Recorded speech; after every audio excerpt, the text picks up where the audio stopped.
যিসকলে Assam TET pass কৰি থৈছে তেওঁলোকৰ বাবে এটা খুবেই ভাল খবৰ ওলাই আহিছে কিয়নো অসম সৰ্বশিক্ষা অভিযান মিছনৰ ফালৰ পৰা এখন নটিফিকেশ্যন আহিছে য'ত উল্লেখ আছে মুঠ 559টা এছিষ্টেণ্ট টিচাৰ ভেকেঞ্চিৰ বিষয়ে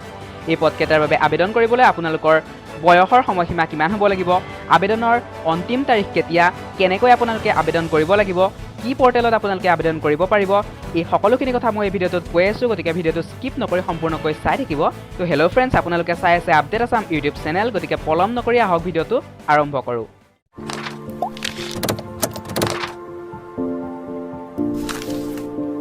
তো আপোনালোকে গম পাইছে যে অসম সৰ্বশিক্ষা অভিযান মিছনৰ ফালৰ পৰা মুঠ 559টা এছিষ্টেণ্ট টিচাৰ ভেকেঞ্চি ওলাইছে এই পদসমূহৰ বিষয়ে ডিটেইলছ আমি জানি লওঁ আহক তো পদৰ নাম হৈছে এছিষ্টেণ্ট টিচাৰ এলপি খাপৰ বাবে ওলাইছে পদৰ সংখ্যা হৈছে 559টা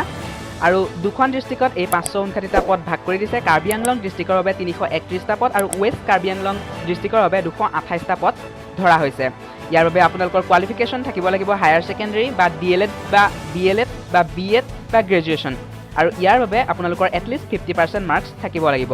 আৰু আদাৰ কোৱালিফিকেশ্যনত যদি আপোনালোকে চাই তেন্তে এইটো আপোনালোকে জানেই যে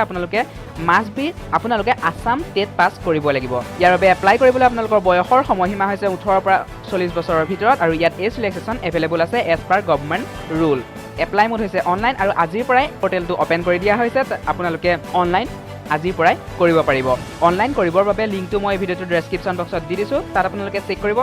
তাৰ পৰা আপোনালোকে ডাইৰেক্টলি অনলাইন কৰিব পাৰিব আৰু আবেদনৰ অন্তিম তাৰিখ হৈছে 5 জুন 2021 তো এয়াই আছিল আজিৰ জব নিউজটো সৰ্বশিক্ষা অভিযানৰ ফালৰ পৰা ওলাই অহা মুঠ 559টা এছিষ্টেণ্ট টিচাৰ ভেকেঞ্চিৰ বিষয়ে চেনেলটো ছাবস্ক্ৰাইব কৰিব আৰু কাষতে থকা বেল আইকনটো অল কৰিব ভিডিঅ'টো লাইক কৰিব কমেণ্ট কৰিব ভিডিঅ'টো সম্পূৰ্ণকৈ চাই থকাৰ বাবে বহুত বহুত ধন্যবাদ জয় হিন্দ জয় আই অসম